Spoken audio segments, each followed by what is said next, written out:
Some of the work that you put in, physically, mentally, emotionally, all the things, and to come out and play the way we did. I mean, that's the standard. That's what it looks like. Stephanie, obviously, Kelsey mentioned what she means to this franchise. Close 5,000 points tonight. But she also has some really good defensive play. Yeah. So how much pride do you think she takes in all aspects of her game, even though the points are what usually grab her attention? I think she takes a lot of pride in that. Kelsey wants to be an all-around player. She wants to be a two-way player. She's a competitor. She doesn't like getting scored on. Let's be absolutely clear about what happened in Indianapolis tonight, because the full picture demands to be told without any corporate filter, without any media spin, and without any of the carefully scripted talking points that this organization has been feeding the public for weeks.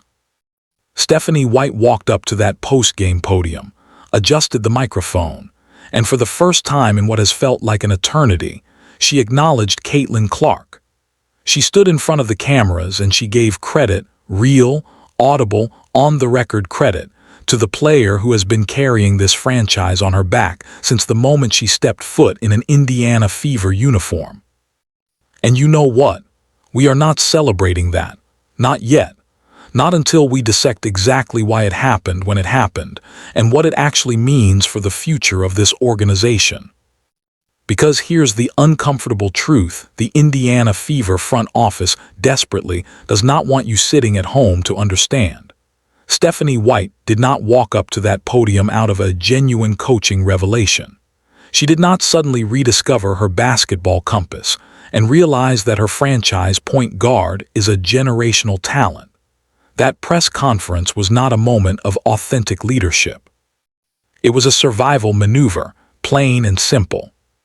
And we're going to break down every single layer of it. Before we get into the organizational dysfunction, and we will get into all of it.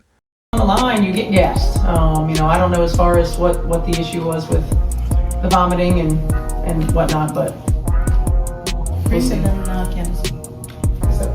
What did you like most about the defense tonight, and how important was it to start fast and then end it? I liked our activity level. I thought that, figuratively, of course, like we hit first. We were the aggressor. We were active. We were anticipating. They felt us. They felt our energy. I thought every uncomfortable corner of it. Let's start with the basketball, because the basketball was genuinely spectacular, and it deserves to be honored on its own terms. The Indiana Fever came out tonight, and they were a completely different team. The pace was up. The ball was moving. The transition opportunities were being converted. The defense had an edge, a genuine physicality and anticipatory quality that had been entirely absent from their game for stretches earlier in the season. They dominated their opponent from the opening minutes, and by the time the final buzzer sounded, the victory felt complete and authoritative. But here is the question every serious basketball analyst has to ask: why did they look like that tonight? The answer isn't complicated. It doesn't require advanced metrics or sophisticated film study. It requires only that you watch Caitlin Clark play basketball, actually watch her, not through the distorted lens the national media has been using, but with genuine analytical attention. Tonight, Caitlin Clark was the engine of absolutely everything that worked. She was pushing the pace in transition, making decisions ahead of the defense, and forcing opposing coaches to make impossible choices with their rotations. She was hitting deep three-pointers from distances that should not be humanly possible at this level. 30-foot pull-ups off the dribble that the defense simply has no answer for because there is no answer for them. She was threading passes through traffic that most professional players don't even see, let alone execute. She was reading double teams and traps in real time, redistributing the basketball to the exact right player at the exact right moment, and making every single person around her look. Well, when they hit that 3-0, they start to slow down a little bit, not Kelsey Mitchell. Steph, obviously the moment last week went everywhere between you and Caitlin, but there was a moment tonight that should probably go everywhere where you all were hugging and hyped up after that third quarter stretch. What did Caitlin give you all in that third quarter? I know kind of lost the lead, hit the step back three, had the assist to Kelsey before the timeout, just that energy and that fire that she played with. Yeah, I think the way that she handled the game, Knowing when to push, when to give it up, when to take significantly better than they would be without her. Her gravitational pull on opposing defenses was total and absolute tonight. Every time Caitlin Clark crossed half court, the defense made an adjustment, sometimes 2 defenders, sometimes 3. That constant rotation and rotation adjustment created wide open driving lanes for Kelsey Mitchell. It created easy catch and finish opportunities for Aaliyah Boston at the rim. It created open corner threes for role players who had been invisible in their previous outings. The entire offensive machinery of the Indiana Fever tonight ran through Caitlin Clark's gravitational field. Remove her from the equation, and the team you watched tonight looks drastically, unrecognizably different. That is not an opinion. That is basketball physics. Now let's talk about what happened when Stephanie White stood at that microphone, because the body language alone communicated more than the words themselves. She used the right phrases. She talked about Caitlin's ability to control tempo, her basketball intelligence. It needs to go through a little bit of adversity and find some resilience. It's a growth process. I know everybody wants it to happen right away. It's just not realistic. Steph, I'm sure you don't want it to happen because of a poor, frustrating performance, but Kelsey talked about how this week everybody kind of rallied and poured into each other because of that game on Saturday. In what ways did you see everybody hold each other accountable this week and it play out on the court today? Yeah, I thought number one, honest and transparent, and not shying away from difficult situations and difficult conversations. Her ability to know when to push the pace and when to slow things down. She acknowledged the effort, the resilience, and the overall quality of her performance. On paper, the words were appropriate. Some might even call them generous. But watch the footage. Watch the way those words come out.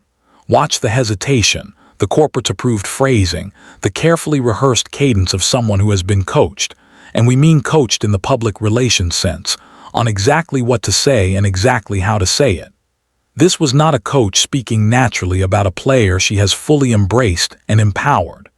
This was an organizational spokesperson delivering a prepared statement dressed up in coaching language. And the timing tells you everything you need to know. We are many weeks into this season.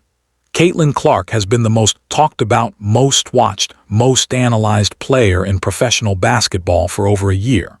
The television ratings, the attendance figures, the merchandise sales, the social media engagement numbers, every single measurable indicator of commercial and competitive importance has pointed to Caitlin Clark as the undeniable centerpiece of this franchise's present and future.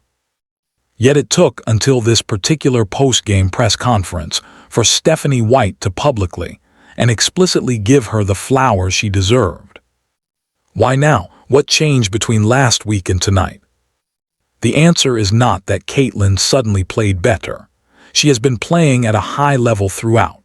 The answer is not that the coaching staff had some internal breakthrough or philosophical evolution about how to utilize her skills.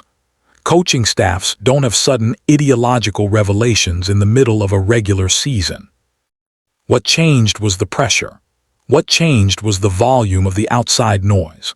What changed was that the front office, meaning Amber Cox, meaning Kelly Crosscup, meaning the executive layer that operates above Stephanie White in the organizational hierarchy, looked at what was happening on social media, looked at what was happening in the national sports conversation, looked at the fan reaction and the independent media coverage, and they made a very simple, very pragmatic business calculation.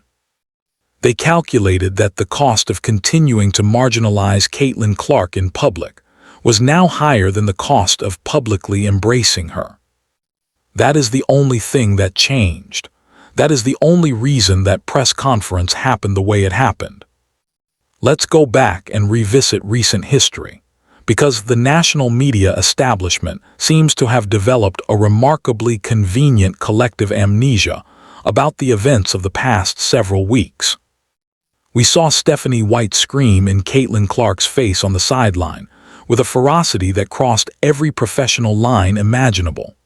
We saw a coaching staff that was supposed to develop and empower its franchise player, instead, make her the object of visible, public, broadcast to the nation frustration and blame. Think about what it communicates to a young professional, to any professional, when your immediate superior loses emotional control in front of thousands of people and directs that eruption specifically at you.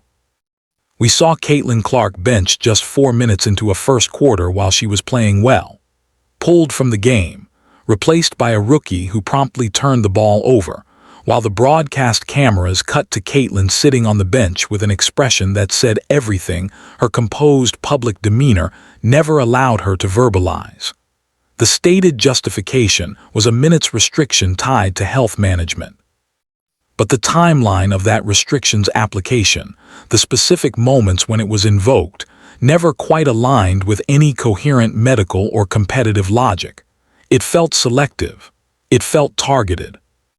We saw a defensive scheme that regularly placed Caitlin, who, let's be honest, is not a physically imposing defensive stopper, in mismatched situations against significantly larger opponents, then used her struggles in those situations as evidence that she was a defensive liability. The system created the problem it then used to criticize her. That is not coaching negligence. That is something more calculated and more troubling than negligence. We saw a rotation philosophy that seemed specifically engineered to disrupt Caitlin's rhythm and flow, pulling her when she was in a groove, keeping her on the bench during momentum shifts, surrounding her with combinations of players that limited rather than amplified her strengths. These were not the decisions of a coaching staff maximizing its best player. These were the decisions of a coaching staff that had a predetermined narrative about its best player and was constructing game circumstances to reinforce that narrative. And throughout all of it, the national media apparatus largely looked the other way. We are watching, the fan base is watching, and the entire basketball world is watching. Do not waste this. That's the full breakdown for tonight. Drop your thoughts in the comments. Do you believe Stephanie White's praise was genuine, or was this pure organizational damage control? And is one strong performance enough to change the conversation, or does this franchise need structural changes before you're fully back on board?